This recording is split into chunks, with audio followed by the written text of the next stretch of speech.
Let's start over here with the daily power of three, right? So what we can see is we can see prices taking out the Asian low and Asian high. And just quickly, one more point about Asia, right? Asia simply accumulates liquidity like this. So if Asia accumulates liquidity, you want to ask yourself, what does this mean in London and New York, right? So we have a range like this. This is what we call the Asia range, or more specifically, the accumulation, right? We see an accumulation in price. And so when price sweeps the Asian low, and then price goes and sweeps the Asian high, like exactly what we have over here. You need to understand what's going on here, and more importantly, first, what's going on here.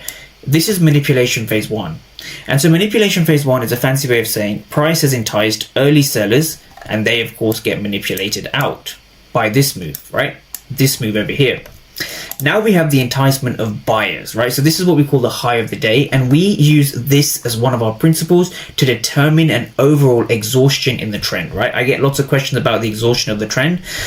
So here is an answer to that, right? So we use the Asian range. Next up is the daily PO3, or simply the daily candle. And so the daily candle is important to us because the daily candle essentially tells us where the daily opening price is going to be. So this is the daily opening price, right? So DOP, I'm just going to write DOP for short, right? This is the daily opening price.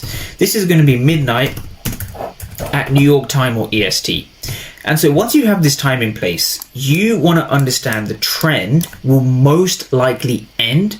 A bullish trend will most likely end when you're above the daily opening price. And so when you have a daily opening price, think about this. We have structure break here, structure break here, structure break. We had all these multiple structure breaks, right? And now we've broken structure over here. So what you're looking for is you're looking for a trend reversal that is significantly above the daily opening price. Ideally, of course, alongside that, we've taken out the Asian low.